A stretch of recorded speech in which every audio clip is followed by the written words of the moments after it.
through to I do 9 for the UK police. So some big ones, some small. Wonderful. All right, we're going to do Anna next, followed by Ellen.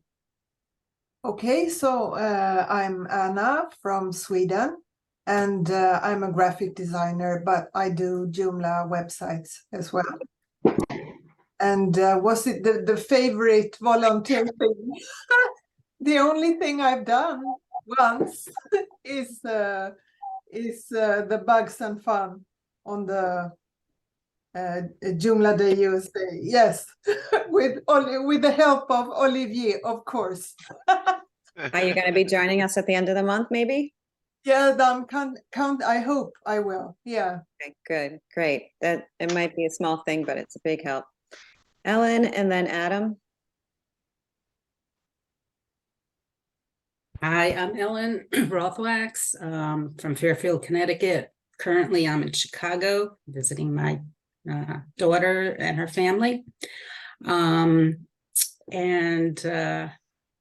been working with Joomla for, I don't know, 15 or more years. I don't even remember, maybe even 20 years now. I haven't done too much in the volunteer area. I did start a Joomla Connecticut group several years ago.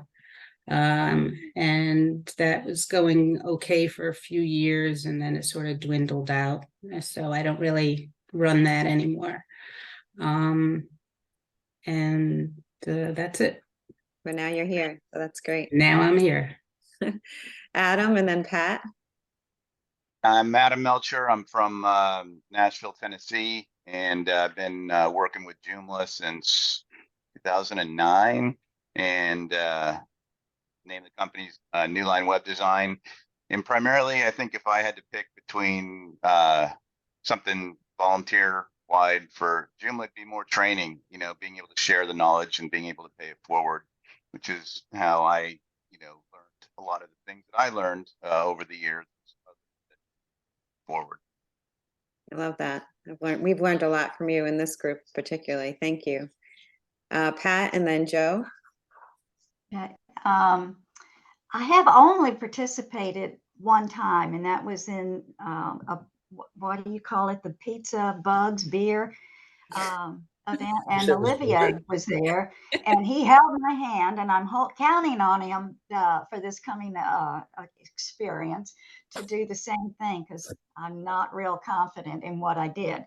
But one of the things that I started when I got into Joomla, one of the very first websites that I did was that I started the website for the Perry County Library System.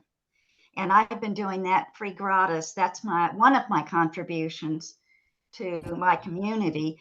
And I volunteer to do websites for people and for organizations like nonprofits and people that just don't have the money, but they want to be, get some exposure.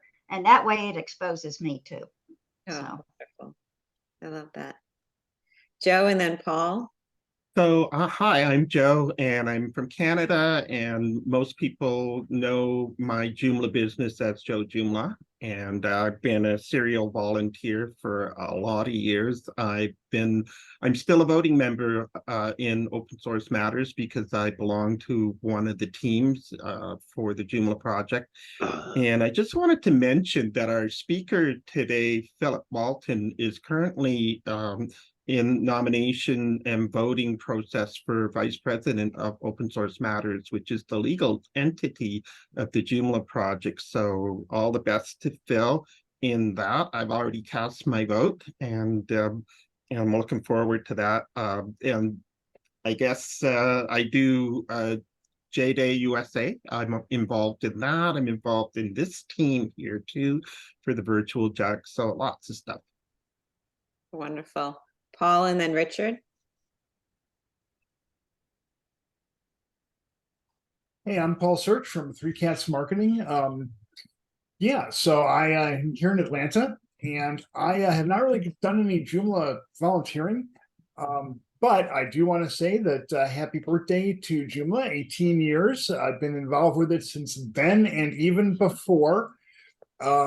So yeah, it's great to be here. And I think Phil has you beat. He's got 5 cats that he's all allergic to, I think. Yes, yes. I lost one recently, but yeah, I've got 5 cats.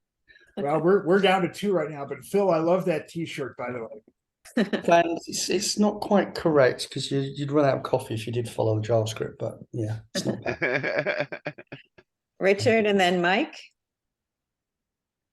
Get the mics on, yes. Hi everyone, my name is Richard Gosler. I run a web design agency on the south coast of England in sunny Bournemouth called Phoenix Digital Media.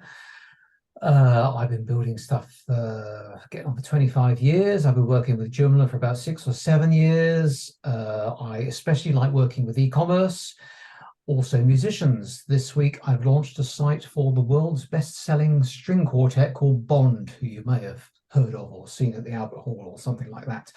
And I gave them some training this morning and their response was, wow, this is so much easier than WordPress. So we like that. There you Love it. Volunteering wise, well, I can help out with this group. I like helping out with some of the marketing groups. I was helping out with the Joomla merch store, which was got a bit weird during lockdown because some places wouldn't ship to other places. But yeah, we're all here to help out. But yeah, that's me. Thank you. Mike and then Olivier. Hi, I'm Mike Preitzer from Los Angeles, California. I've been volunteering with Joomla for about the last year now with the marketing team and then also J-Day USA. That's about it as far as volunteering. I've enjoyed it. I'd like to get more involved with the marketing as time permits. And Phil, how do we vote for you? If you're in one of the, well, you'll have got the voting instructions sent through if you qualify because you're in one of the teams or something qualifies you. There's 1 or 2 people who can't because they haven't updated their social media, their profiles on the volunteer portal. And that's one of the things. It all comes through the volunteer portal. But if you have, just check your spam filters. It will be an A doodle, I think it is, that comes through, and you can vote for me, abstain, or none of the above. I really want to do a column one day called none of the above, but yeah, it'd be quite an interesting one. On volunteering, I would say we've got other people up for election, like Louise, who's coming forward to take over what I've been doing, which is outreach. And really would be helpful to have some more volunteers on that side of things, especially the social media team. So if people could give 15-20 minutes a week to help schedule and push out some of the social media stuff, it would really help Louise. So I'm really pushing as I move out to get some more help for her because I know how hard it is. Mm-hmm. Thank you. Wonderful. Okay, we have Olivier and then we have Tim. Hi, I'm Olivier Buizard. I live in New York right now. I'm the owner of Simplify Your Web, so I do mostly extensions and websites on the side to complement my income. My favorite thing right now is to help people. I get emails regularly now, and people asking me for help. Laura is one of the people. But I love answering, and I love having an answer so I can be the hero. So no, just kidding. No, but and I welcome people to contact me whenever. I always answer no matter what. So that's it for me. All right. Thank you. I'm one of those people who are always asking you for help as well. And Tim Davis, who's up next. And after Tim, I want to have Anne go next. Hi, everyone. Tim Davis here. My company is Cybersol Consulting. I live in Victoria, British Columbia on the left coast of Canada. And I guess my favorite volunteer thing is making videos. So videos for it, even if it's just obscure things, error messages that I fix or stuff like that. But I enjoy that, and I'm open to some volunteer stuff as well. I got an overdue visit with Benjamin Trankel, who reached out to me after J-Day USA. So But I also, Elisa, the full team warned me about meeting with him because he's very persuasive. So I may be putting that off as well. Anne and then Laura. Yep. Hi, I'm Ann Noter Thomas. I'm the owner of eCamria. I'm in Syracuse, New York. I've been working with Joomla for almost 12 years now. As far as volunteering, I do help out different nonprofit groups in the area and some very, very small businesses that can't afford anything, and I'm either free or cheap for them. As far as Joomla, I feel like I'm so far down as far as my skill level as other people, but I try to pay attention to the questions on the forums, and if I have anything to contribute to those, I do. But that's about it. Yeah, every little bit helps. Laura and then Bridget. Hi, everybody. My name is Laura Gordon, and I don't even remember what I'm saying. So I build websites freelance, but I also work full-time at Rutgers, the State University of New Jersey. We have 120 Joomla websites. And as far as volunteering, I love coordinating the events. I love it. I love it. I love being able to be with all of you. And all of those that have said that I don't volunteer that much because I'm not sure what I can do based on my skill set. You being here is volunteering for Joomla, because just coming to these user groups, they're so, so important, because all of us are all over the world. We're all connecting with each other, and then we're going to connect with each other outside. So every event, every jug to me is volunteering. You're taking your time out of your day to learn, and that's part of it. So I really, I feel so strongly about it. And I love our J-Day USA group. And it's just, I've met such beautiful people. So anyway, April 12th to 14th, 2024, start saving up your dollars now. We don't know where it's going to be, but somewhere in the United States. So if you're within the United States, you imagine the farthest it's going to be is a $400 plane flight. Start saving up now. You have enough time, and you just need a couple of days to come out and give us some love. So it will be hybrid. And those of you in Europe, yeah, it'll be a $1,200 flight probably, or whatever. Save up now. So anyway, and yeah, so thank you very much. And I'll check my emails. I didn't get anything for the VP role, and I did check my spam just now. So it's weird. I got Louise's one from the 16th. What's the email address? Because I've actually got the list up here. I mean, Luca does. Rytech123. Yeah, it's into Rytech123. Yeah, it's just weird because I got it. What day exactly was it sent out? Yeah, you did get it. It was Rytech123@gmail.com. It was sent on the 16th. Yeah, Yes, I can see you in the list of people sent. I wonder if it got noted, so on the 16th, I got the vote for outreach. Group Yeah, one, and you've also outreach got, DC. I see that. Yeah, I got that, and I can also see you're in the vice president one as well. It was at 11:27. Well, that'll be my time, and the other one. So it came treasurer, vice president, production, and outreach was about half an hour later. So it would have been half an hour before. Yeah. So Not there.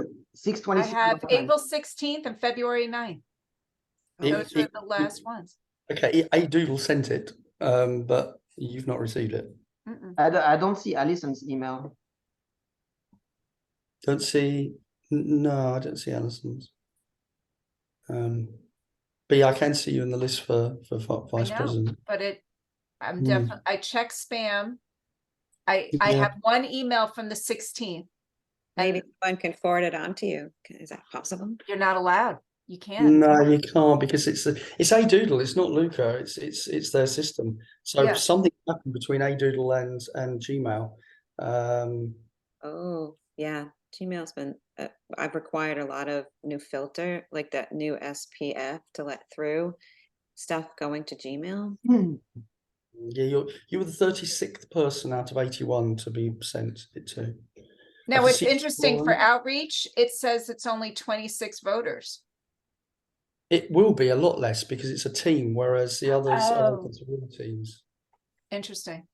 All So, right. so the political ones, everybody in the teams can vote for, but the specific ones you can only. That's why someone said, "Oh, I haven't got one for production." Well, they weren't in. They're not in production, so they can't vote for production. Got it. So But VP is a step above. I don't know. It's weird. it's political. So VP and president and treasurer, they're political. Therefore, anyone who's in a team can vote for them. Whereas if it's a DC, only the department coordinator, only the people in the department can vote for the department coordinator. So Mike is special. He got all three. Yeah, I got all three. I'm bizarrely special. I get all three because I'm in Oh, so production and special. I'm also in outreach. Richard, you did not get it though. He's muted. He doesn't know. In. All right. I'm sorry. We shouldn't spend. No more. No more. No All more. right. Bridget and then Mary. Yeah, no, I've not received anything. I'm Bridget Anderson. I live in Dalton, Georgia. It's just south of Chattanooga, Tennessee. I own 3x400 along with my business partner. And I've been building websites for about 22 years with Joomla since 1.0. As far as volunteer work, I've been involved with the Atlanta Jug several years ago and did some presentations there. I also participated and volunteered with the J Day several years ago in one of the Carolinas. I can't remember which one. And then I've squashed a couple of bugs unofficially and kind of sent those through other developers and said, hey, I found this, let somebody know. And helped with just squashing bugs and extensions that we use if I, come across an issue, and then I pass that on to the developer. We also do a lot of kind of donated websites for nonprofits, churches, organizations of that nature. We try to pick a couple of organizations a year and donate our services to them. So that's always fun. Bridget, is this your first time attending? Second, I was at the last one. So okay. I see you. I was just looking. All right. Yes, North Georgia. Wonderful. Thanks for coming back. Thanks. Mary, and then Arvind. I'm Mary, Webby Design, Washington State, US. I've been using Joomla since Mambo days. I do a lot of volunteer work here in my community, but not any with Joomla. But I'm hoping as the years go by, I will be able to do some more volunteer work for Joomla. It's been kind of weighing on me, so it must be something that I should be doing. Well, definitely check out the Bug and Funds, the bug squashing at the end of the month, because you can just pop into a meeting. I do have it on my calendar. All right, great. Awesome. Arvind, am I saying your name right? And then Allison? Yes, that is correct. I'm Arvind, from Nepal, currently living in Denmark. I have been using Joomla for the last 11 years now, and I have built more than 100 websites on Joomla. I manage websites, and also I can develop extensions. One of the cool extensions that I'm almost done finalizing, I would like you guys to know, because maybe it's going to help all of you a lot, especially to the business owners, is this extension called AppsConda, which is also the name of my company. And what it's going to do is, when you have a Joomla website, you can simply install it, and then you will be able to compile a native mobile app from your website. And it's not like, just a web progressive app with HTML and all those things. It's going to be a native mobile app, a very, very high performing app. And it is using the RESTful API service, and each and every aspect of that app, you can just control it from that extension within your Joomla website. So I'm very excited about that. And of course, I think it's going to be free for the community. So that's one of the things I'm working on. So, now when you have a Joomla website, you can have a really high performing mobile app functioning through RESTful API and all those things. So yeah, that's one of the things. And yeah, it's the first time for me joining here. and I have not done volunteering so far, but I think I'll be. Yeah, today I just created a new volunteering account on Joomla Community Magazine, and I think it's going to be fun. Thank you for joining us. Allison and then Gert. There we're just unmuting myself. Allison Meeks of AM Graphics. I'm in Guelph, Ontario, just outside of Toronto, and just south of Joe, as I like to say. I've been involved with Joomla. Well, I started using Joomla in 06 and started volunteering with Joomla in 2013. And that started with the Facebook group, admitting there, which I still do all these crazy years later. And I volunteer with that group as well as outside of Joomla. I've been working probably about 10 years with a group that runs a car show annually on Father's Day, which is classic cars, and they've raised over $500,000 for childhood cancer research. So that's been very cool, and they're due for a new site in 2024. And I also still running backup and admin for social media team, but apparently have been cut from voting on it. So that's me and volunteering and working. Thank you for all your hard work, Allison. Gert, you want to say hello, and then Alan? Hi, my name is Gert Myburg. I'm from South Africa, Cape Town. Don't worry about a lot of people is calling me Gert. Sorry. No, it's not a problem. I was in England and France, and I did a tour through some of the European countries, and everybody called me Gert. So it's just me. I'm calling myself Gert.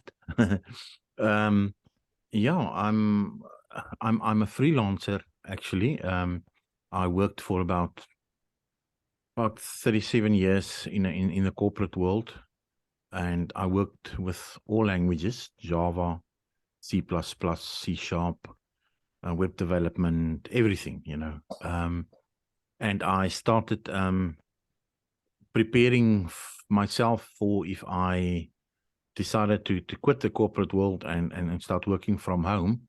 So I taught myself Joomla and PHP, and I've done now not a lot. I'm still in the beginning, but I've done a few Joomla sites, but I'm more involved with the back end, of Joomla, the PHP side.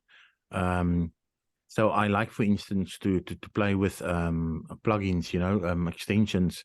Like, for instance, I think you guys all know the forms, the convert forms from a guy named Tassos. Yes. So I'm playing with that a lot and creating, interfacing, or integrating, whatever the correct word is to use, with API, using API libraries, and doing API calls from his forms, embedded PHP or embedded JavaScript, or I'm trying all kinds of things. I'm still learning, but I have managed to connect to a third-party database and to do API calls, and that's all working now. And I really enjoyed it. It was a lot of work and a lot of emails flying between me and Tassos, but I got everything working. And yeah, I'm looking out for more plugins to play with, extensions to play with, and seeing what I can do. So it is the beginning stages. I don't have a business yet. I am working from home, and I have a lot of work. I've got work 24 hours a day, to be honest, but I don't have a business yet. In South Africa, with all the tax laws and stuff like that, you not so easy to open a business. But yeah, I think that's enough. I think it's my third time that I joined, and the problem is I can't stay very long because as we speak, I'm waiting for a call from the client, and I will have to go earlier. But yeah, thank you for the opportunity to join your group and to learn from you guys. Oh, wonderful. Thanks for coming. Alan, do you want to say hello? You're muted. There you go. Hi, yes, I've just turned the mic on. Yeah, I'm Alan Page from England. And sorry for joining late. I've been a bit busy with upgrading a site to Joomla 4 a bit belatedly. I'm long retired now. I used to maintain a number of sites, all with Joomla, but that's wound right down now. I'm just helping the last 2 or 3 clients to upgrade to Joomla 4. But I'm interested to learn because I'm starting to get interested in Joomla again now that I'm playing with it again. I do enjoy adding extensions and seeing what I can do with it. Well, thanks for coming. And I'm Robin Clapp, and I run the Jug with Richard and with Joe. And I'm a web developer since Joomla 1. And my favorite thing to do, volunteerism, although I love this group and it's virtual, I love getting together in person for J-Day USA. So that by far is my favorite volunteer efforts. Quickly, does Olivier just want to talk real quick about what we're going to do at the end of the month for the bug squashing? And then I'm going to do a spotlight. Troy is going to have 10 minutes, and then we're going to follow by Phil's presentation on AI. You want me to talk? Real quick, yeah. Okay. Well, there's bugs and fun at the end of the month on the 26th. So this is going to be a full day of people fixing, I mean, not fixing, but testing fixes for the 5.0 release. So to make it sure that we have a very good and solid 5.0 that comes in October.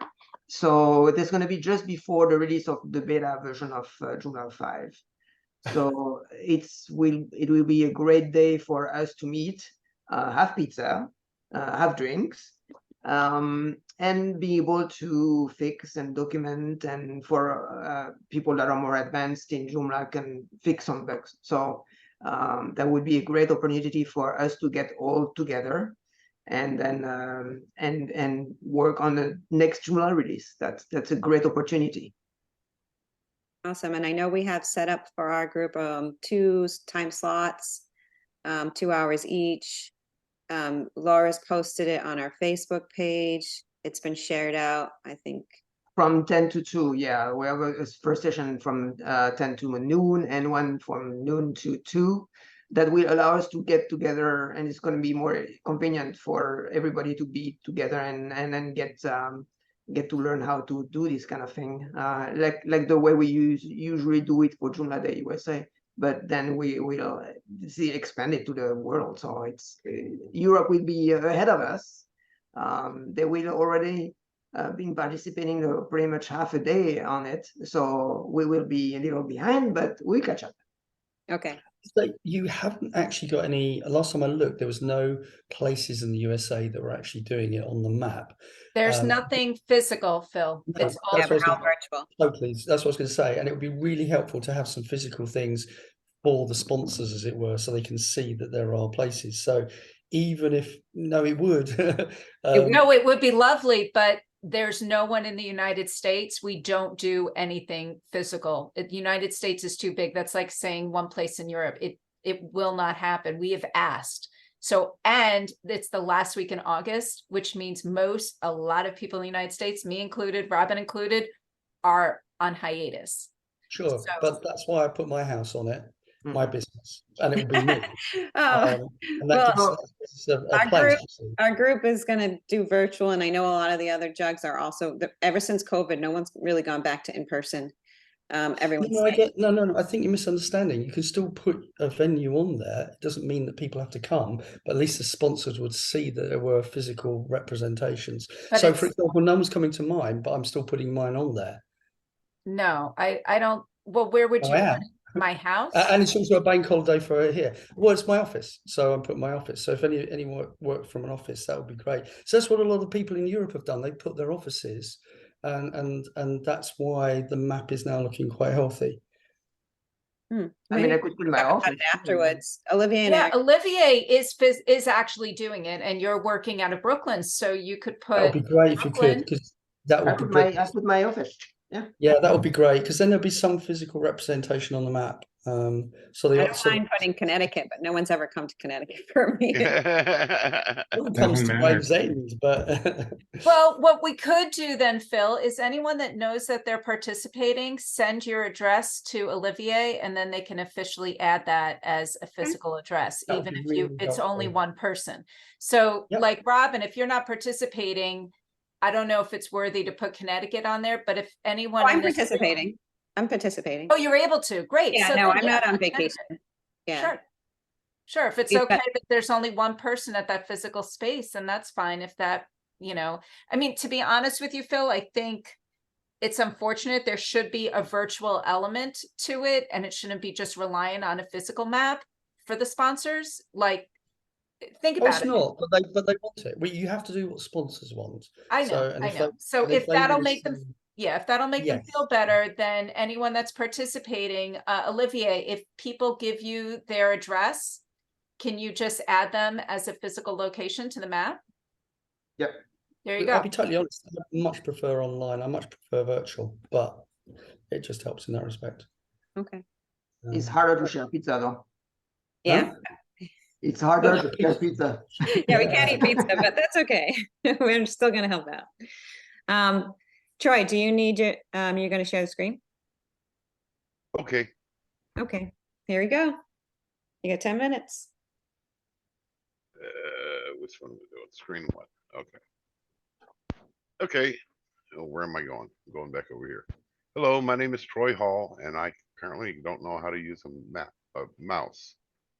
I got my degree from Hill Institute of Technology out in Martinez, California in 1983 with an Associates of Applied Science in Computer Engineering Technology. That's a mouthful.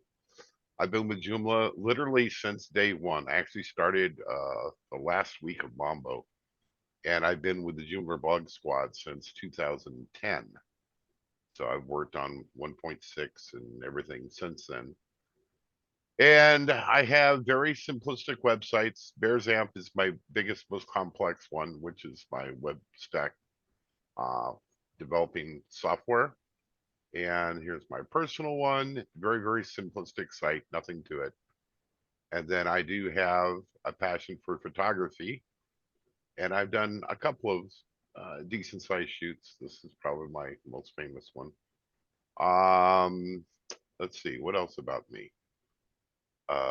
Gee, I don't know what else to say. Went through that quick, didn't I? I will be at PBF, as far as I know, unless I oversleep. And Bear's very helpful in the Facebook group as well. He doesn't mention that. He's also been very helpful to me in builds over the years as well. Yeah, I really like working with Ali on the different sites that she does. We've been doing it, I think, since 2014 together. 2014, 2015, right in there somewhere. We met each other through a template company called Jewstrap, and we started working together, and we hit it off together. So yeah, that's pretty much everything about me. I know it's not 10 minutes, but I'm not sure what else to say. Does Bears Map work on a Mac? BearsAmp does not work on a Mac. Now I say that, but if you have parallels, it just might. And I know if you booted with Boot Camp, I know it would work. But it is specifically a Windows platform. Any plan to put it on? No, MAMP is so, it covers everything so well that we'd be spitting in the wind. Our big thing is we are 100% portable web development software for Windows. The key being that we're 100% portable. You can literally just take your folder Bears amp, take it up from one place, drop it in another place, be a USB stick, a laptop, whatever, and you're up and running. There's nothing to do. There's no install. There's some prerequisite software, but that's on most computers nowadays. It's Visual Studio software. And that's built into almost every Windows installation now. So we just have one little package that installs 3 versions of Visual Studio. Just the runtime, not the actual program, just the little runtime. And then it relies on that. We came from the WAMP world, which is the Windows version of MAMP, if you will. Our big thing is we have Python tools, we have Ruby tools, we have PHP, Postgres, Mailhog, so you can test your email. Gee whiz. Oh, it'd be easier if you say what you don't have, because you have everything. Yeah, we really do. We really do. I mean, here's our list of modules. Yeah, it sounded so great, but I couldn't, I have a Mac. I would be really interested in knowing how it works on Parallels or in Boot Camp. I would be really interested in hearing how that works. Unfortunately, I don't use either one of those, so. Well, Boot Camp is built into Mac OS. Okay. Yeah, you can boot up into a Windows world from the Mac OS. Okay. I can't tell you the how. Sure. I just know you can. Parallels, I'm not sure if Parallels still has a free version of that software or not. Now, do you use anything currently for local development? Ma'am. Yeah, that's what I thought. Yeah. Now, do they still have the free version, or are they charging for everything now? No, it's still free. Okay, that's good. That's good. Yeah, the big thing that we do that MAMP doesn't do is we've got Python, we've got Node, we've got all that, and MAMP doesn't offer that. And they never will. But you can see just from the list we've got here, we cover pretty much everything.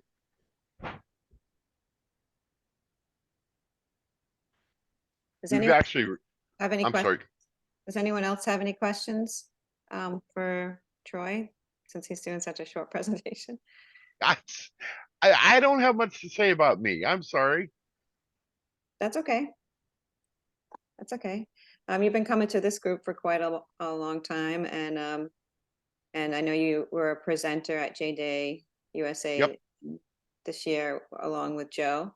And no, we appreciate you being a member and a resource, as Ali uses you a lot. And if anyone's got any questions, you can, or if you just want to have a conversation with him, you can set up a meeting with him anytime. Yep, I'm almost always available. I'm here somewhere. Mastodon may say that I'm here and I'm not here, or it may say I'm not here and I really am here. So Allie gets frustrated with me sometimes because my light's on and there's nobody home. Well, you happens to a lot of them. Using up 7 minutes, so that's good. Thank you, I appreciate that. More time for Phil. Phil is our presenter today, and why don't you introduce yourself and tell us a little bit about the topic, and if you need to put up your presentation, please feel free. Okay, so I'm Phil Walton. I have been working with Joomla since Mambo days, and I formed the London user group about 15 years ago. And we used to work out of UCL, University College London, in the heart of London. But then when COVID hit, we went virtual. Although we'd always had virtual speakers at every meeting, so it wasn't so much of a wrench for us. I've been involved with marketing, well, mostly production stuff. But then when Joomla 4 was coming and there was no one really doing the marketing department lead because of history, which I've never found out about, I put myself forward, and so started doing some marketing. I've always been interested in computers and languages, and so the topic is AI, because I've been very interested in the AI development and the AI world. A little bit more personal life. I patented inventions. I have 5 cats that we already established. I do a lot of rowing on the Thames because that's just down the road from me, and I juggle, but that's about it. Not just my time, but juggling balls. Let me see if I can make this thing work. So if I hit share screen and do everything, and then I make this large. Come on.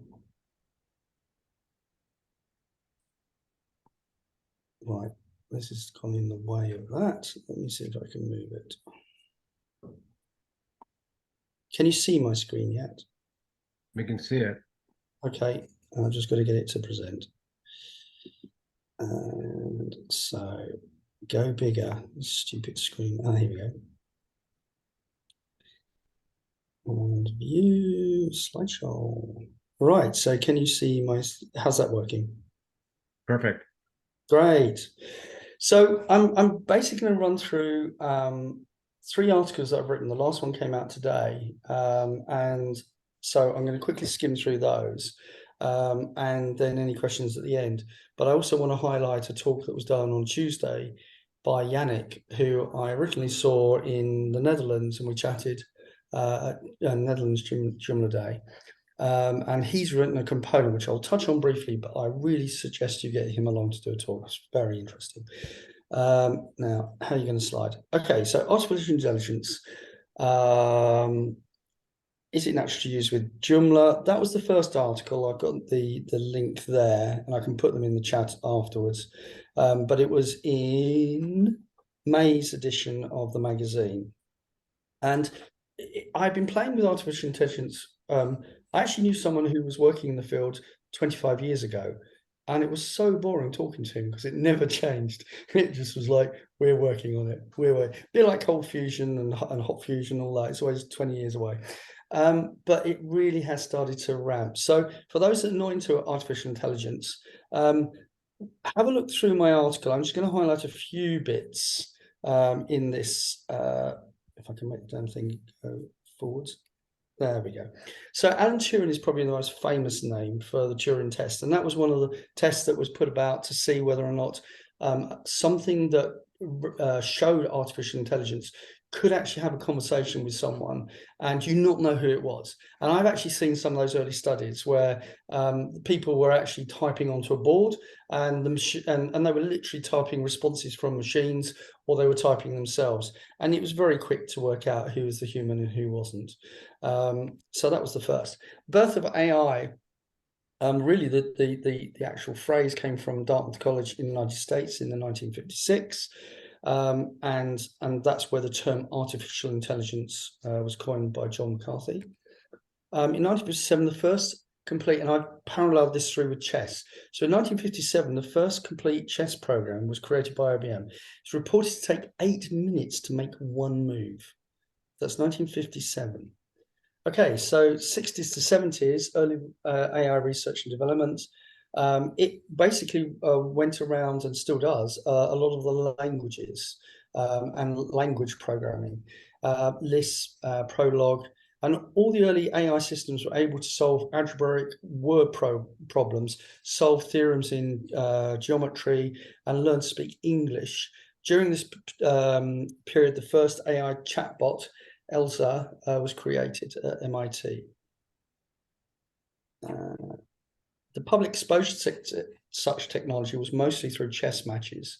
And I was saying in my article, I remember as a child being increasingly good models were coming out, but they always had a flaw. And I found with one of the chess, machine learning chess sets that I had, basically, if you threaten the queen, it would throw anything in its way. So to win a game of chess, threaten the queen, it would always sacrifice, because it kind of had a basic rule that the queen was the most important thing, so therefore keep it. And then once you got rid of the queen as well, you just went for the king and won. So actually, once you worked out the pattern, you could very easily beat any of the computers. And then in the 80s, there was a thing that they call the AI winter. So mid 70s to 80s, there was really a reduced period of funding and interest. I mean, we also had the oil crisis and a lot of other things going on in the world.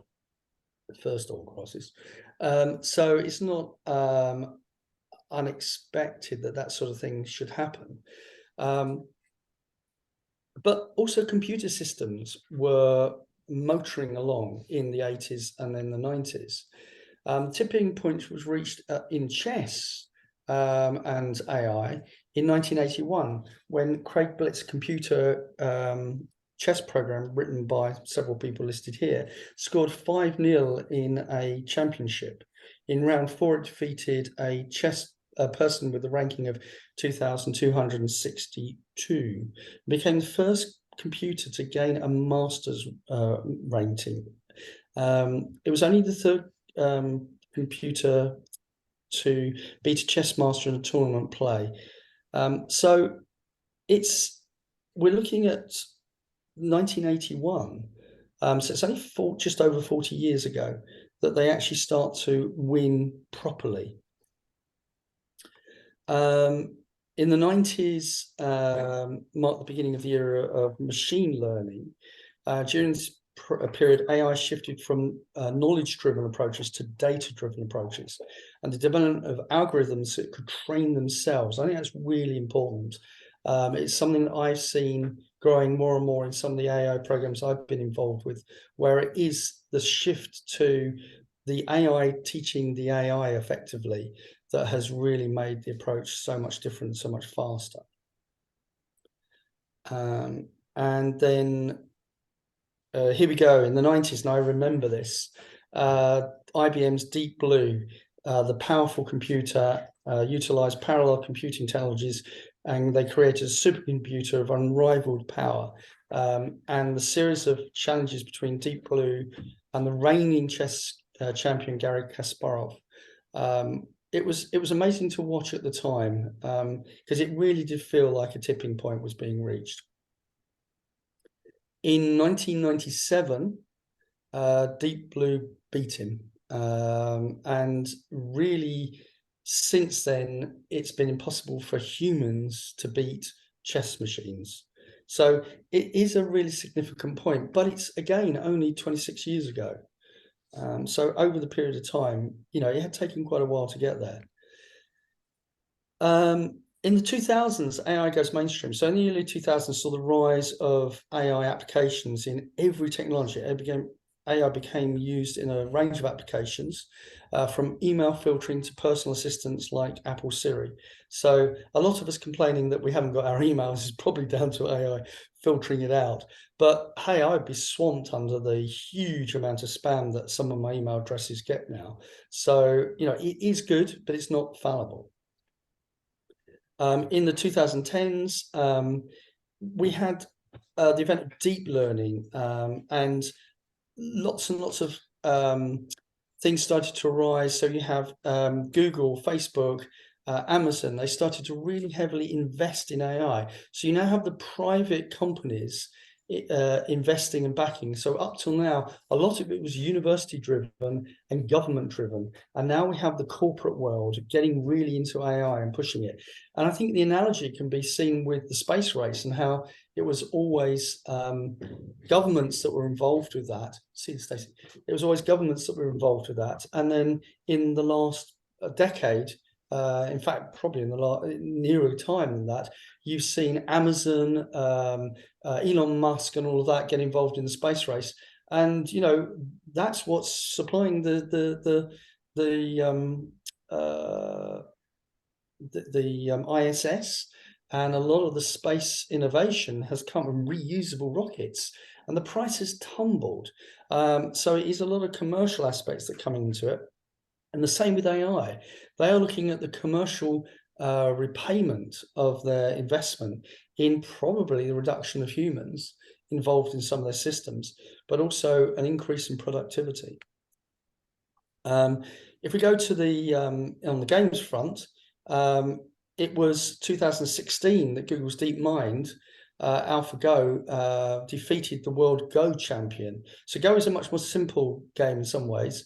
but has more permutations, and it was more difficult for the computers to actually get that far ahead. But they did it in 2016, and again, I doubt that a human will ever beat such a sophisticated computer again. And now we'll go to the real world of AI in 2020s. AI has become an integral part of many technologies we use daily. Advances in machine learning and AI are becoming applied to numerous fields. Healthcare screening.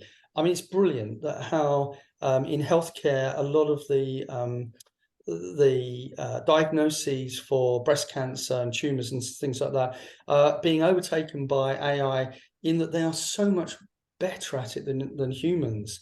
Their attention span obviously is huge, but also they are able to spot things. And I've been reading some papers recently where they have brought back patients and further tests have revealed cancer from the screenings that they've seen, but the humans couldn't work it out. So the humans are looking at these slides and going, don't see cancer. And the AI is going, no, I see cancer. And it's very difficult to know why they see cancer in those, but they do. And so it is saving lives. And this is, I think, in the medical field where this technology will really come on in screening and personal health care. I think AI will have a lot to play in it. And of course, we've got AI's GPT-3, which was released in June 2000. So that's 3 years ago. And this year it hit the headlines, stealing Google's thunder and eclipsing Google's offering Bard. And that was really interesting because Bard's only failure was in marketing, where it got one question wrong. Whereas, and they're not designed to be, in this respect, totally fallible. Bard was announced in February of 2023. Limited capacity, it was released, and now May the 10th, it was released to 180 countries. It's gone on from there. So with Bard and with ChatGPT and a computer, I put it here. So for the first time in history, anyone with a browser and an internet connection can talk to artificial intelligence.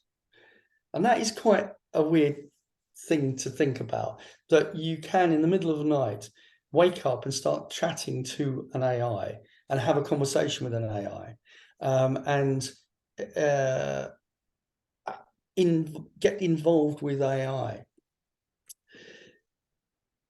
What can you do with AI? Well, the short answer is lots, but there's many caveats. And I'm going to skim through a lot of this. I use GPT-4. 3.5 was good. 4 is so much better, and I can tell the difference between them when I ask them to do things.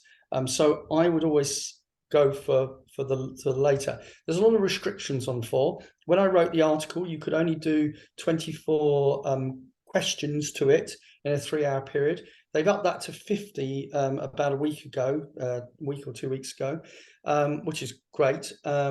You pay about £20 for a month for you being able to use the latest version. So when Google GPT-5 comes in, which I'm hoping will be later this year, then it will replace as the top one. You will probably be able to use 4 for free.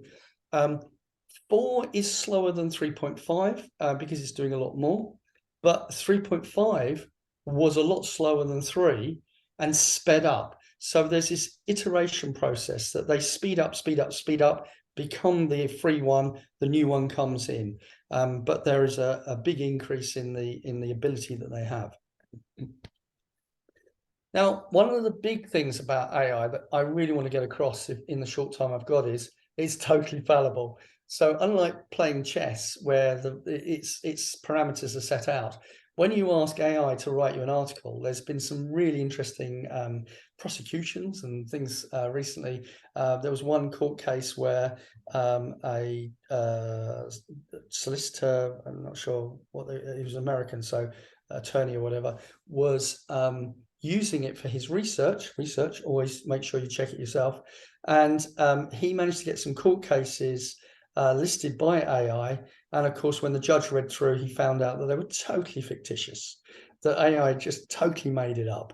And I've had exactly this experience where I've been using it with articles, and some of the articles I've asked for references, and it will bring me back 5 references.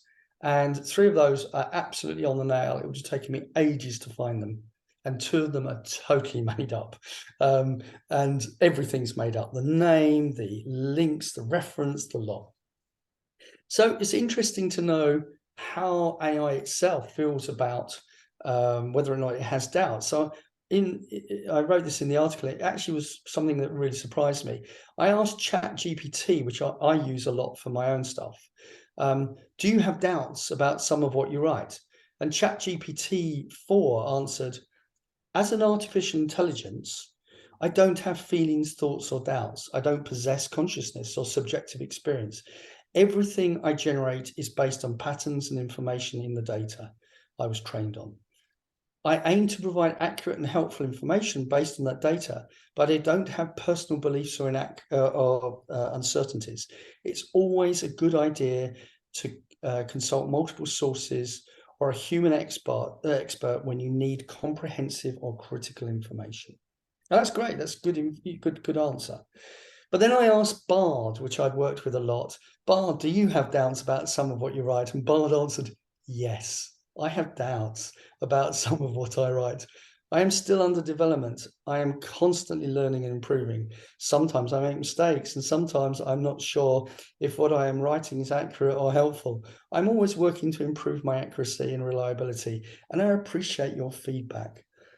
Here are some of the things that I'm working on to improve my accuracy and reliability. I'm constantly learning and improving my knowledge base. I'm training on a massive data set of text and code, and I am constantly being updated with new information. I'm working on improving my ability to understand context. I am able to understand the meaning of words and phrases in sentences, but I am still working to understand the context of conversation. And it went on. Bard is very verbose, but it really hit me. Bard almost, it feels like talking to a human and having its own emotional responses. And that's in some ways why it leads us to believe some of the things as if a human has told us. But you have to remember it's not, it's AI. And so you do need to check. It can tell whopping lies. I didn't go on to read all of this, but it was context that it said it was trying to improve. And I think that's an interesting point. I recently, I've been doing a lot of articles, which I'll come on to at the end, which are on very generic subjects. And Bard and AI are very good at writing articles on those. And I've then tested them on a test site that I have against humanly written articles, and they are doing as well as, if not better. But I also had a friend who's a doctor in medieval studies, and she was writing an article on a very specific piece of information, of material. And so I said, oh, let's have a go at seeing what ChatGPT comes back with. And it wrote this beautiful article on this particular piece of artifact that she was researching. The only problem was that the thing was called a lead mitre, and a mitre being a hat that you wear, and lead being a metal material. It made up this fantastic article about, and it got the history kind of right and put historic characters roughly in the right area, but it had them wearing this lead mitre, which you can't, it's not what it thought it was. It actually totally got what the object was wrong, and then produced this fantastic howling story about how it should be used and what happens to it in history. So if you didn't know better, you would think it was telling you the truth. But if you did know better, it was absolute rubbish. These are the links to these 2 particular pieces of the main ones that I've been working with, Google's Bard and ChatGPT. And I say, use the version 3.5 model. You've got no problems with that. It's free. I wanted to come on next to AI image generators. I've been using those a lot, and we've been using them to create a lot of images and see whether or not they are getting better traction than Unsplash images and images that we've used from open sources. And I must admit, some of the images they produce are absolutely fantastic. And so if you need to produce images for your articles, which you haven't got photography for, you can't find photography for, it is worth using some of these and asking them to reiterate and reiterate. And in the time that I've been using it over the last couple of months, I've seen them getting noticeably better. Oh, I'm getting some questions or something. Okay, someone's got to go. Right. Do tell me if I'm running out of time. So anyway, that's the magazine article there for that one. You're fine with time. Okay. Now, content curation is one of the things that we probably, you're all small businesses, I'm a small business, and that's one of the things that it has been a big promise. And so that's why I wanted to bring these caveats in beforehand about the reliability. There are a lot of products out there that will do content curation. And again, you need to make sure that they're on spot on with what you're wanting back. So I've used quite a few of these to test them out. Some of them are APIs where you can plug them into your Joomla site and you can pull in material and curated material, and they can give you stuff that you can push out through social media. So if you've written an article on a particular subject and you want other articles to reference and point to, then some of these will really help you with that. A lot of people in the introductions here said they like playing with extensions. I think you'll like playing with these sorts of things but do play with them and test them out against each other, because some of them I found really useful and others I found not so useful, but they sped up my research, but they couldn't do it all. You do need another human in the process to say, no, that's not good enough, or that's just not appropriate. Because they do take they do bring in material which I found wasn't appropriate. Art generators, I've used quite a few of these as well, and I've actually signed up to one of them that we use for all of our articles, and I would say all of these are interesting and good, and they're all changing very quickly. So some of them have improved massively. Now, usually they offer you credits, and you can do 1 or 2 generations of images a day. And then if you pay for like the credits and the plugins, you can do more, you can get them done faster, or you can use more filters. And so they'll have additional filters that you can add to them to make more realistic pictures or 3D pictures or pictures in a particular style. And so if you're needing specific images and you don't have a good photo library, it may be something that would really help you. And the big cutoff I found is when we have an article that refers to something like the Great Barrier Reef, it won't produce a picture that is like the Great Barrier Reef. You have to go through stock images or get your own. If you ask for Big Ben, it probably will bring back a Big Ben with 3 hands, 4 hands, 5 hands on it, rather than the proper Big Ben. But if you ask for a cat sitting on a stool, it's amazing. As long as you count the number of legs, they are really good at that. So, and there's some tools where you can give a picture and say, I would like you to create a new picture based on this picture, but without the water butt, or without this. And one of the things I've found very useful is for doing photo shots for clients where they've given me pictures of their staff. And in the old days, the scenario would be they would have 10 staff. You would line them all up, get a photographer in, take their pictures on a lovely neutral background. And the day that you put them on the website, one of them would leave, and you'd have a new picture of someone from their holiday, and it would look so inappropriate and so out of the rest of the pictures. You go, oh, we'll have to do the photo shoot again. But actually now there's some of these tools, they are absolutely amazing at removing backgrounds. So I've had those shots brought in. I've been able to take a sample of the background that I've already used and then reimpose it on those pictures in seconds. And it's really saved the bacon of the client and myself, where they can still present these professional looking headshots of the people, but we don't have to reshoot all the time. So something like that could really make your sites look that much better. Now, this was some AI generation that I tried with one of the tools that we use. And all I asked was a generic picture of a sunset over water. And this is what it brought me back. Now, I've done a photographic study some years ago of sunrises and sunsets. So I've got lots and lots of beautiful pictures of sunrise and sunsets. And, I've got pictures that are very similar to this. But this was totally fictitious. And this is what AI can create. And I like it. It's a really nice picture. Here's another one. I asked it for a game of cricket. I'm a cricket fan. And this is awful. So we have lots and lots of pairs of people walking around a field.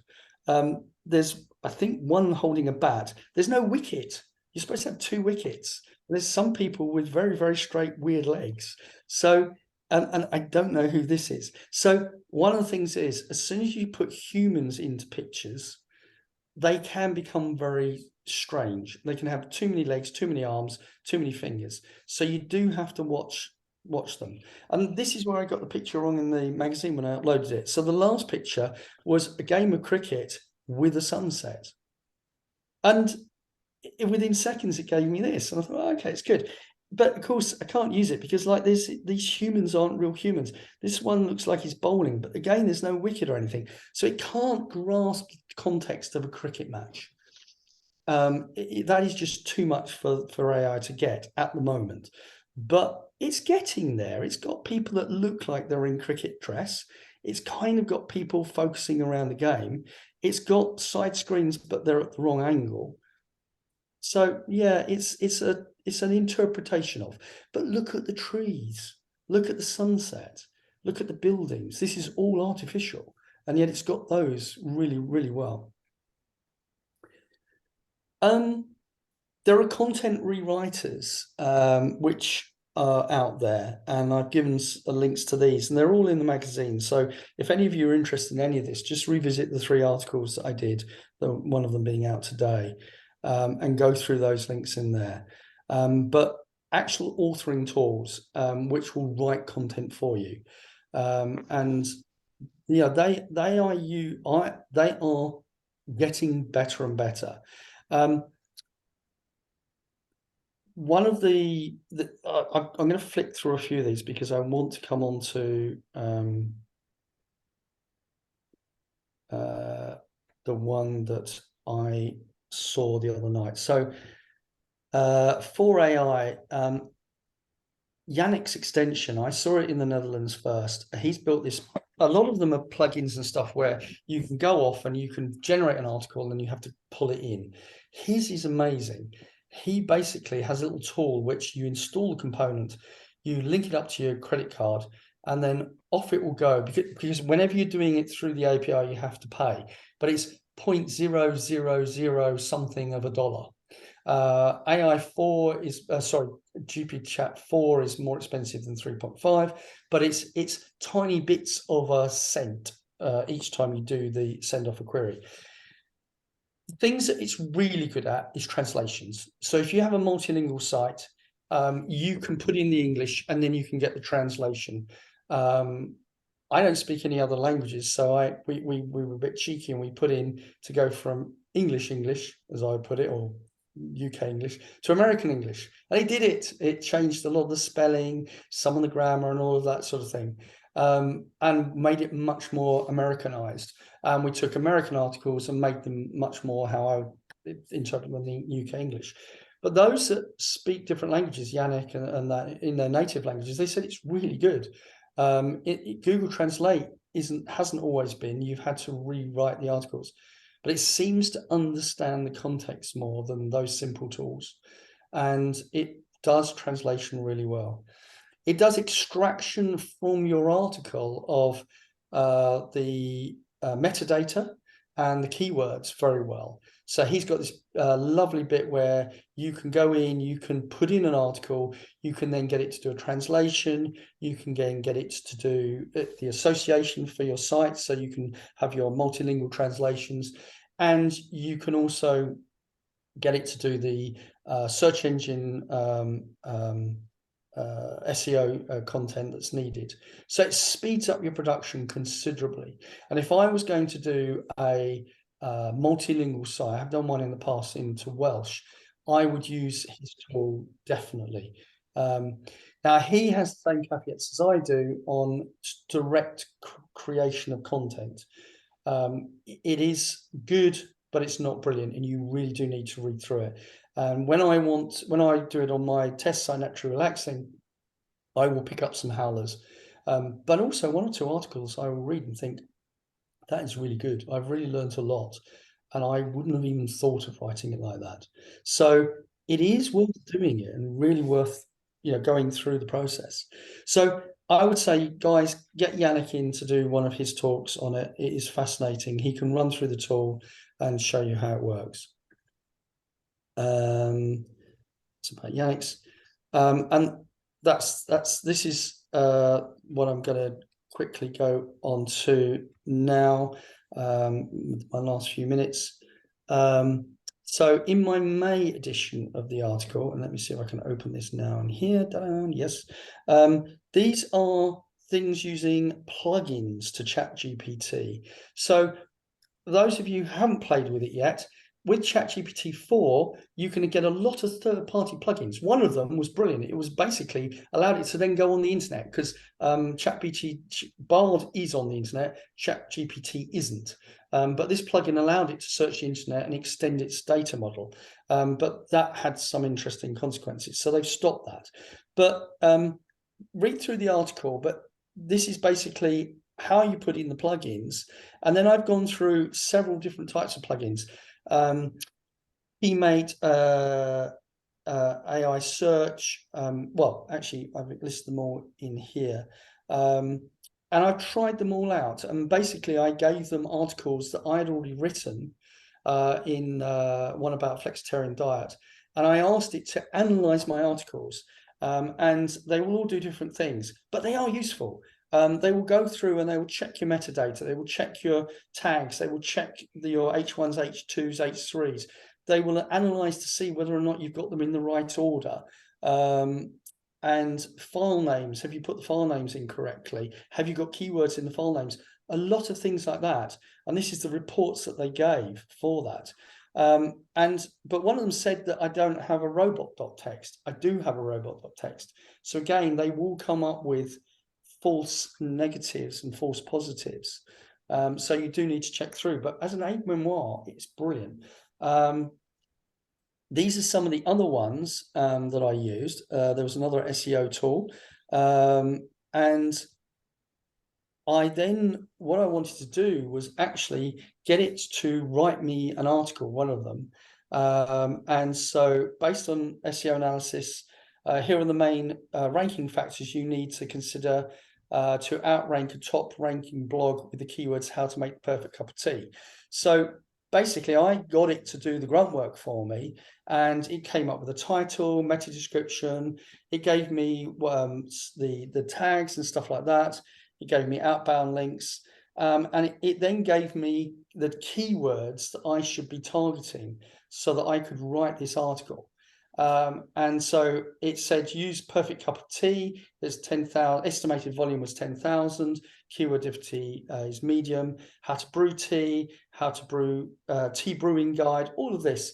So very quickly it could go out, do the work, and bring back an estimated volume of searches that I could then rank against, and the difficulty of the different keywords.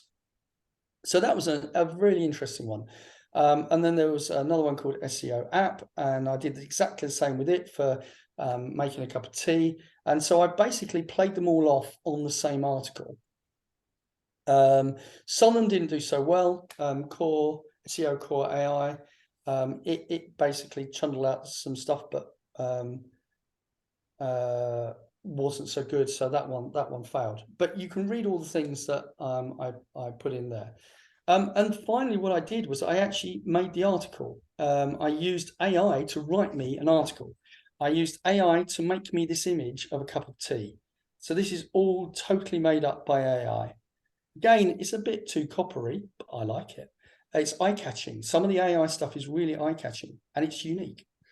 This article was totally written by AI and goes through, and I deliberately didn't change anything. So any howlers are totally down to AI. And then what I did was I put it on my test article site, Natural Relaxing.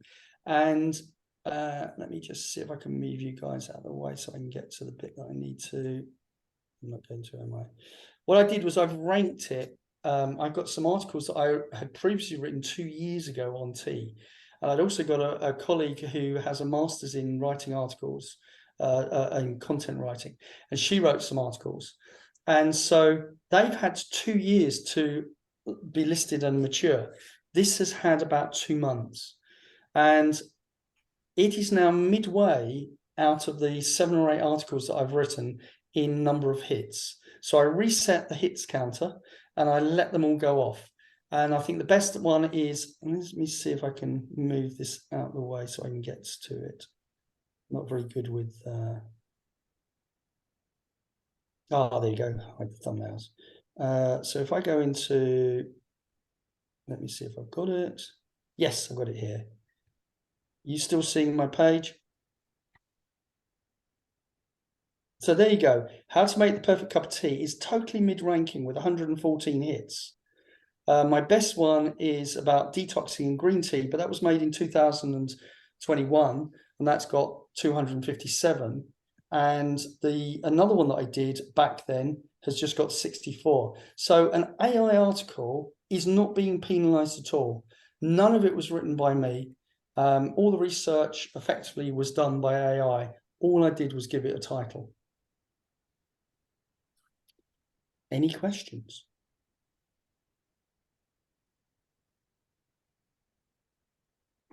Anyone got any questions for Phil? Now, Yeah. I don't have a question so much as I have a comment to make, and that is that I had trouble with a medical center not giving me information to finish the content on the website, and so I downloaded and signed up for, I think it was called Jasper, or Jason or Jasper, or something like that. I heard that. Yeah, Jasper. Yeah. And I finished the articles, and I said, now go out there and review what I wrote to see everything's accurate. And I haven't heard back from them, so I'm only going to assume that it was all okay, that they didn't. And these are the experts, you know, the medical field, that they're looking at it and going, yeah, that's what we do. Yes, that's how it's done. And this is what we wanted to make. So if there's a good it data saved set, me. It saved me on a website development. If you've got good data sets, and this is the thing, then it can be really good. So I know several people have used AI to go out and get product descriptions for, basically they've had a shop to build. The client's been really slow at giving them the descriptions and stuff, but they know what the thing is. But the products are listed on Amazon and various other places. So they've used the AI to go off and get it, but then check whether or not it's been plagiarizing, and it hasn't. It's actually brought in really good information. I've used AI a lot to make me tables, and I will, I couldn't spend the time doing it myself. Go out, and so I made it do a table. I said, go out and find me the top 20 vitamins that are needed for health. Now also put me the daily allowance according to the American standards and the British standards in 2 different columns. Now go out and find me what foods would give me those for both of those standards, and what foods that are vegetarian, as I'm a vegetarian, for both of those standards. That's a lot of work. And it went out and it did it. And then I went through and checked 1 or 2 of them, and all of those were spot on. And gave me this lovely table. So I can create a unique table, which isn't out there, from the information, which is a nice piece to have on a site, and just gives it that extra information, which if I gave it to one of my assistants would be a good afternoon's work. But I just kept basically batting it back, and within 15, 20 minutes, we got it. And I can say to it, write me a table in HTML using blah, blah, blah. Write me an article using markup language, and making sure you have H1s and H2s and H3s. And it will give it to me so I can copy it, paste it straight into a Joomla article, and it's all semantically correct.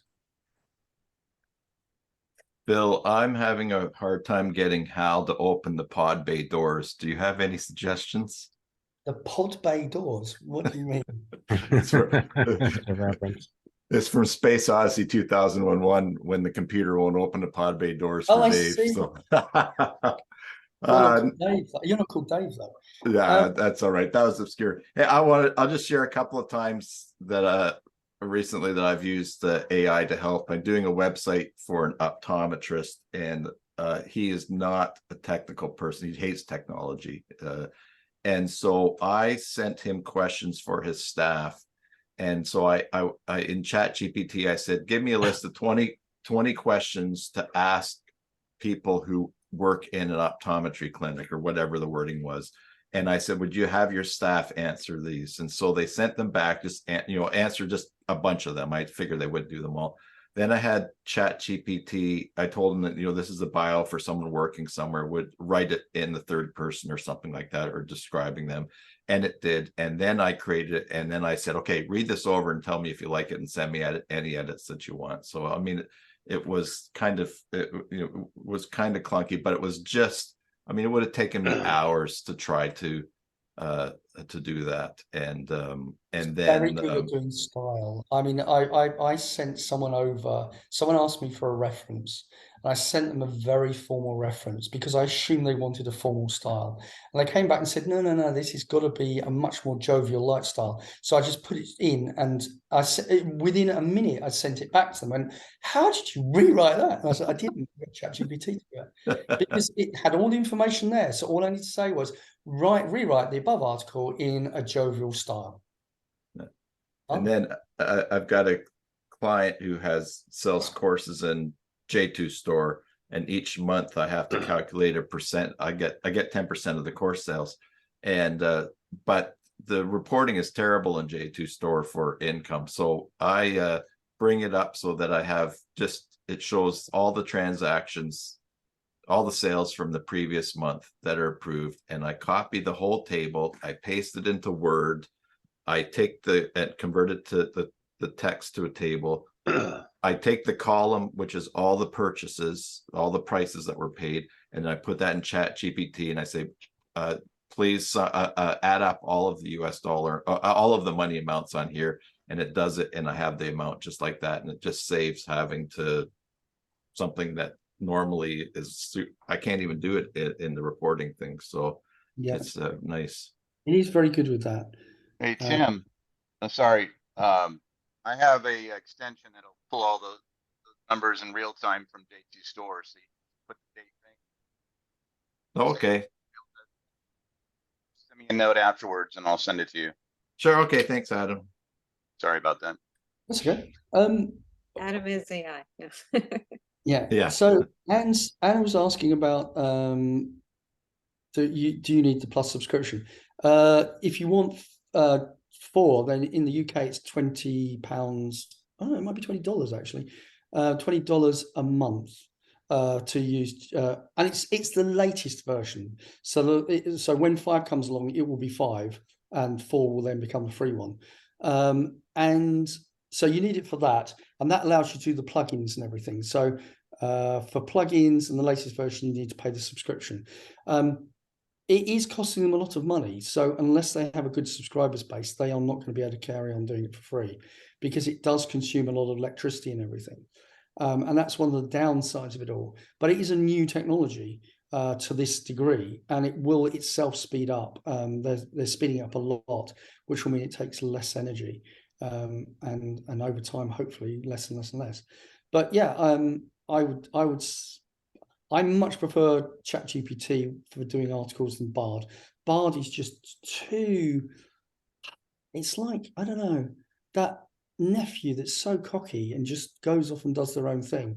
And you don't feel you can present that to your clients. It comes up with some good ideas. It thinks out the box.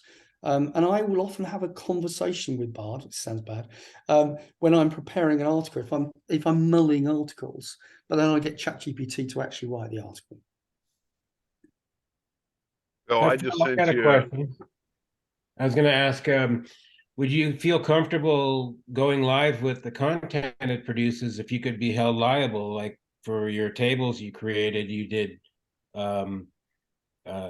vegetarian or vegan. What if you're doing food allergies and it kicked out without going and testing every one of the results it came up with, and maybe it wasn't accurate and someone... Well, I'd feel much happier because I'm in the UK. I don't know if I would. We're so happy here. But could you be Yeah. held responsible for something that AI wrote? Totally. Yeah, you can. And also it could be plagiarism as well. AI could have just gone and ripped it from somewhere. Now, I've included in one of my articles, I think the first one, an AI tester, and I also tried it against plagiarism tester, and that was I was really impressed with that. AI didn't seem to be plagiarizing anything, all the articles I've got it to do. With the AI tester, I don't write articles directly. So when I ask AI to write it, I have several different, my secret source is several different prompts that I get it to reiterate through. So I don't ask it to write an article straight off. So there's a little bit of, okay, now go and do this. Okay, now go and do that. With the above that you've written, now go and do that. And that results in the AI detectors confidently telling me that this is 90 to 95% human written. Whereas all I've given it is a title. So yeah, it's really, really interesting like that. Someone who's an academic was very confident their predictor was filtering out any naughty people getting AI to write their student stuff. And I disillusioned him by showing him at the weekend, and now he's not confident at all. But there's also some things there's certain words and phrases that AI uses all the time, to the point where when you're doing 500 articles over a period of a couple of months, you have to start telling AI not to use that, because it's a bit like someone who always starts every sentence basically this, basically that. AI does tend to get into a rut. It also learns. Don't forget, it learns from what you've previously done. So you can start new sessions, and you can ask it to write as if it was. And I've noticed it going through several different phases. And sometimes it goes down the garden path and it's the wrong way. And so I have to start it off again and say, forget everything you've written before, start afresh. So there is some training that you can do in AI. Phil, But I just sent you a DM. You might want to look at it. It might help somebody else. I don't know. Okay. Has anybody used it for stock market predictions? Well, you laugh. It has been used for crypto speculation, and it hasn't done particularly well. But it is very so. I know at least one company, because I was involved with it in the early days, that use it for face recognition, and it was being taught on a neural network and became extremely accurate. Now, what it would do, it's different to some of the other face recognitions. It's not looking at a picture and trying to work out who it is. It's looking at a picture of you, and you've already registered, and it's saying whether you are you. So it's more for bank verification, biometric verification, but it's extremely good. And I know of one case where to try and another company was using, was pitching for a similar thing, and they stumbled across it, this small skunkworks company. They basically tried to fool it, spent a week in their research department putting up better and better face captions, cut out eyes, all of that sort of thing. And eventually they had a 3D image built, face built, of this chap, and he registered, and then he got his 3D to register, and it passed the 3D. And what they weren't realizing was everything is videoed. It does say, if they read the disclaimer, everything is videoed. So the people behind the company were able to watch them doing this all.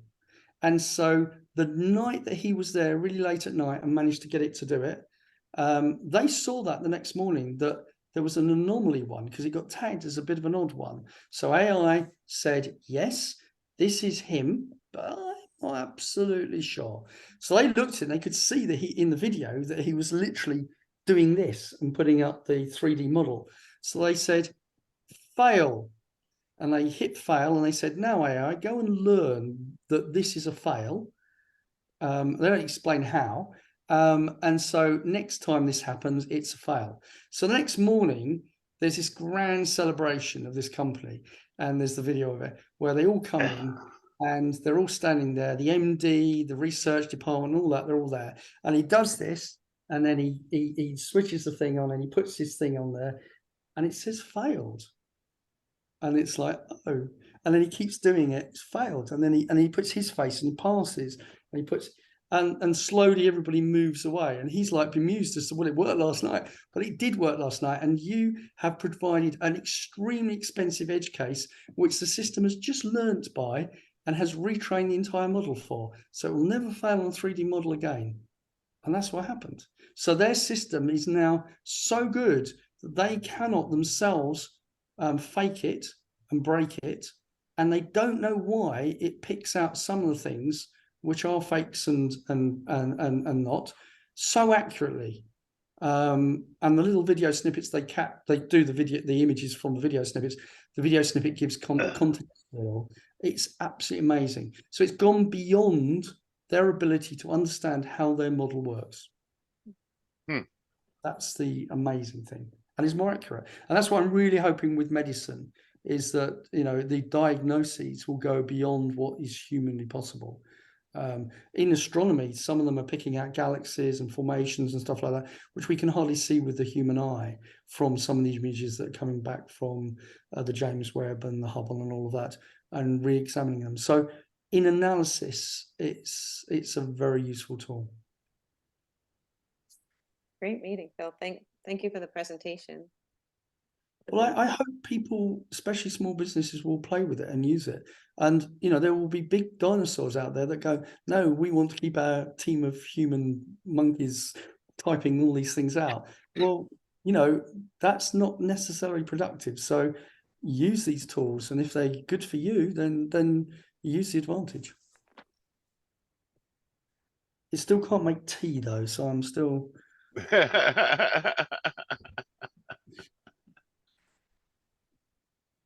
Can't help but think that small businesses, like how they're running to Wix and other website builders and not utilizing web developers and designers, it's kind of gonna eat into that.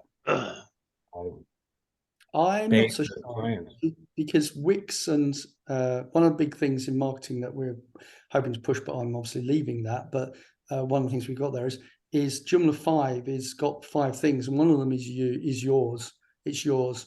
Wix and Squarespace and all that, they're housed on their systems. They will actually have their AI now going over and taking your material off of it. Joomla you house on any server you want. You can also decide whether things run over them.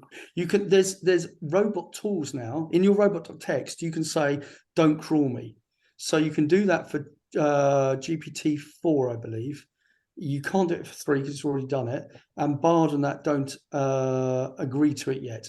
But there's, just like with bots, you can say deny. You will also be able to say deny to AI. And that's being brought in. So you can say, don't crawl my website. Don't learn from my website. And there are maybe some things, reasons why you would want that, so that your website still is unique.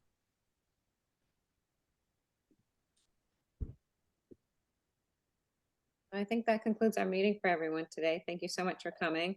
Follow up and join us for the Bugs and Fun at the end of the month if you can. Happy birthday, Joomla. I did share on the website, on the Facebook page today, that the article came out with 18 unique Joomla 4 sites for Joomla's 18th birthday. At the end of the article, she did ask for others to submit so we can grow our portfolio of Joomla websites. So if you've got one you want to add, follow the link I put on the Facebook at the end of the article, and let's get over 100 sites on our Joomla 4 portfolio online. That'd be great. Really help. All right, that's about it, guys. See you all in September. Yeah. Well, Okay. I'll see Olivier tomorrow. Thank you. Thanks again, Phil. Thanks. Bye. Bye.